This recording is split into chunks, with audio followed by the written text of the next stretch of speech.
Dear students, welcome to our YouTube channel biology by Deepak Nain. और आज हम जो बड़ा ही इंपॉर्टेंट टॉपिक डिस्कस करेंगे वो रहेगा केमिकल प्रॉपर्टीज ऑफ बेस से रिलेटेड। इससे अलावा तो फिजिकल प्रॉपर्टी है, बिल्डिंग टेस्ट, चेंज कैसे होता है। इसके अलावा ये टेबल बड़ी ही इंपॉर्टेंट है। हालांकि ये एनसीईआरटी से बाहर मैंने बताया है, लेकिन इसमें आपको बड़ा ही इंपॉर्टेंट बातें यहाँ पे दी मिलेंगी। जैसे रेड लिटमस पेपर है, यहाँ पे दिया हुआ है ओरिजिनल कलर क्या होता है लिटमस पेपर का, और एसिड में क्या कलर आएगा उसका, और बेस में क्या है। जैसे रेड लिटमस है, रेड रहता है नॉर्मल, रेड लिटमस पेपर अलग होता है, ब्लू अलग होता है, ये तो हम देखते ही हैं लैब में। तो इसमें एसिड में कोई कलर चेंज नहीं करेगा, रेड से रेड ही रहेगा ये, लेकिन यहाँ पे ब्लू हो जाएगा, बेसिक सी बात है। Blue litmus paper blue colour का मिलेगा आपको, और ये रेड हो जाता है किसमें, एसिड में, और यहाँ पे कोई बेस के अंदर कोई कलर चेंज नहीं करेगा। टर्मेरिक है जो हल्दी है, जैसे हमने पढ़ा था, वो कैसे कलर चेंज करती है, ये बड़े इंपॉर्टेंट हो जाते हैं आपके। टर्मेरिक है येलो कलर की होती है इसका नॉर्मल कलर, एसिड में इसका कलर कुछ नहीं होता, जबकि रेडिश ब्राउन कलर हो जाता है इसके अंदर। ये हो जाता है आपका टर्मेरिक का बेस के अंदर। जैसे अपने कपड़ों पे हल्दी के दाग लग जाते हैं और साबुन हम उसके ऊपर लगाते हैं, साबुन एक बेस है, और हल्दी के ऊपर लगते ही वो क्या हो जाता है, रेडिश कलर का दाग हो जाता है, पहले वो येलो इस कलर का था। इस तरीके से हम का ये प्रैक्टिकल तो घर पे भी हम देख सकते हैं। उसके बाद रेड कैबेज जूस, ये पर्पल कलर का होता है मेनली, और रेडिश कलर का किस में हो जाता है, ये एसिड्स में। और जबकि ग्रीनिश येलो, ग्रीन कलर का हो जाता है किसके अंदर, बेस के अंदर। ये टेबल बड़ी ही इंपॉर्टेंट होने वाली है, क्योंकि ये हमारे 10th पॉइंट ऑफ व्यू के बेस पे ही बनाई हुई है। जैसे फिनोप्थिलीन है, फिनोप्थिलीन कलरलेस होता है इसमें, वैसे इसका सॉल्यूशन है ना वाटर जैसा दिखाई देता है ये, लेकिन एसिड में भी कलरलेस होएगा, बेस में आते ही पिंक कलर का हो जाता है ये। जैसे कई बार जो जादूगर हैं वो कलर चेंज करके दिखा देते हैं, पहले ट्रांसपेरेंट है दोनों चीजें। जैसे एक बेस ले लिया, बेस भी क्या है, कोई ट्रांसपेरेंट बेस ले लिया, बिल्कुल वाटर जैसे दिखाई देता है। ऐसे ही एक दूसरा क्या ले लिया उसने, फिनोप्थिलीन, दोनों ही बिल्कुल पानी जैसे दिखाई देंगे। एक दूसरे के अंदर मिलाते ही कैसा कलर हो जाता है, पिंक कलर के हो जाते हैं, बिल्कुल डार्क पिंक कलर आपको अच्छे से दिखाई देता है। तो वहां पे कोई जादू नहीं होता, वो केमिस्ट्री के सॉल्यूशंस के साथ ही खेला जाता है, एक प्रकार की रिएक्शंस है। ऐसे ही मिथाइल ऑरेंज का आपसे पूछ लिया जाता है, ऑरेंज कलर का होता है ये, रेड कलर किसमें हो जाता है इसका, एसिड में, जबकि बेस में येलो कलर। ये आपको ध्यान नहीं रखने पड़ेंगे इनकी कोई अलग से, वैसे ट्रिक्स टिप्स आप अपने हिसाब से बना सकते हो, लेकिन ये इंपॉर्टेंट बड़े हो जाते हैं। जैसे पेटल्स ऑफ चाइना रोज, ये रेड कलर की होती हैं, मैग्नेटा और रेड कलर किस में दिखाती हैं, ये एसिड में, जबकि ग्रीन कलर में हो जाती हैं आपकी बेस के अंदर। इसके अलावा ओनियन, जो प्याज हैं, ये दोनों हैं, ये आपके ओल फैक्ट्री इंडिकेटर हैं, ओल फैक्ट्री इंडिकेटर, ये ओडोर चेंज कर लेते हैं। तो यहाँ पे स्मेल्स वेनिस, जो गंध होती है प्याज की, वो बेस के अंदर हम डाल देते हैं, तो वो क्या हो जाती है, गायब हो जाती है। जैसे हमारे जो कई बार हम होटल वगैरह में जाते हैं तो वो प्याज को एक सॉल्यूशन में डबो के रखते हैं, जिससे उनकी जो स्मेल है वो गायब हो जाती है। पिंक कलर का सॉल्यूशन रहता है, प्याज पिंक पिंक कलर के रहते हैं, वो स्मेल गायब करने के लिए यूज किया जाता है। इसके अलावा वेनिला है, वेनिला का जो स्मेल है वो भी गायब हो जाती है किसके अंदर, बेस के अंदर। एसिड में वो स्मेल ऐसी की ऐसी आती रहती है, वेनिला में एक फ्लेवर होता है ये। अब यहाँ पे हम समझते हैं understanding the chemical properties, chemical properties है जो एसिड और बेस की, वो देखेंगे, या फिर केमिकल रिएक्शंस कैसे करते हैं। सबसे पहला थोड़ा सा आइडिया दिया हो आपको, लेबोरेटरी के अंदर जो एसिड और बेस हैं वो क्या क्या होते हैं और उनको आप कैसे टेस्ट करोगे। जैसे HCl, ये कुछ फॉर्मूले हैं, और आपको फॉर्मूले बनाना भी मैंने जो फर्स्ट चैप्टर के फर्स्ट पार्ट में ही बता दिया था कि फॉर्मूले बनते कैसे हैं। जैसे सोडियम हाइड्रोक्साइड है, कैल्शियम हाइड्रोक्साइड है, ये हमारे कुछ बेसिस होते हैं, और कुछ इसमें एसिड हैं जिसके पीछे ज़्यादातर OH लगा हुआ है, NaOH है, जो CaOH2 है, MgH2 है, ये हैं सारे बेसिस।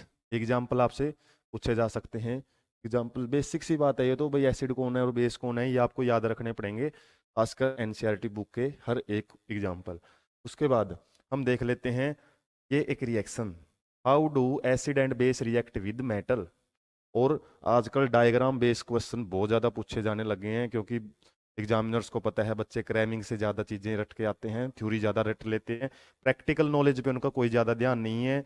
उनको ये भी पता है कि स्कूल में बड़ा ही रेयर ध्यान दिया जाता है इन चीज़ों पे।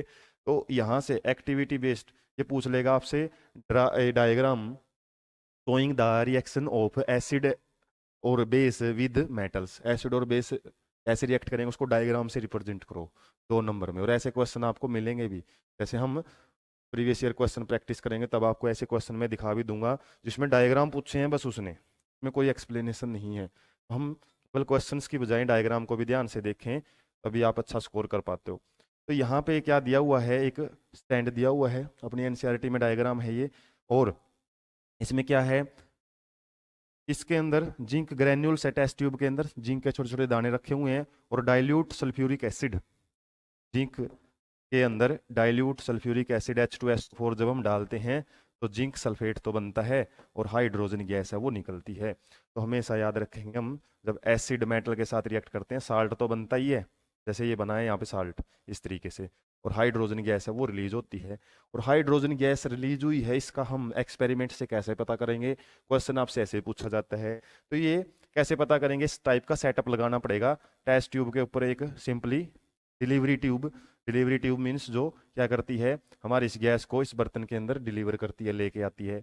और ये सॉल्यूशन क्या है, सोप सॉल्यूशन।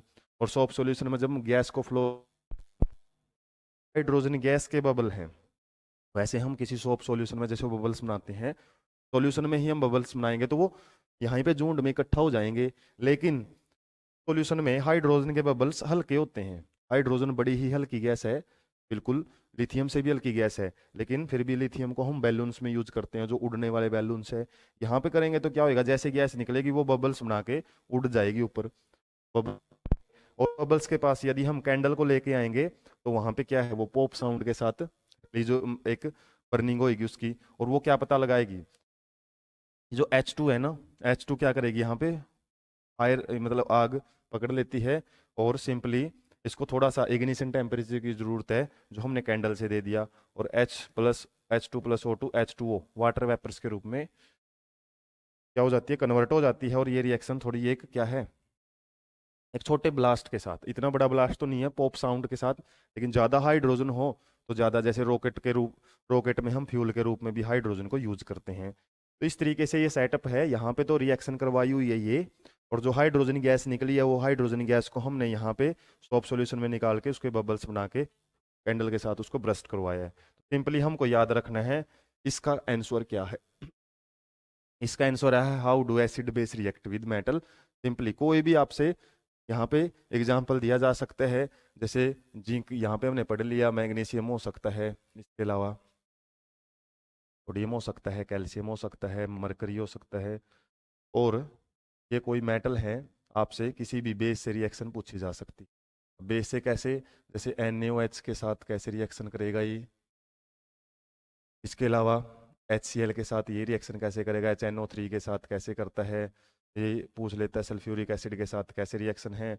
और ये हम सिंपली और कोई एसिड है या जैसे HCl का ही देख लें। तो सिंपली आपको यहाँ पे पता होना चाहिए इनके अंदर सबके अंदर कॉमन है हाइड्रोजन गैस, ये निकलेगी ही निकलेगी।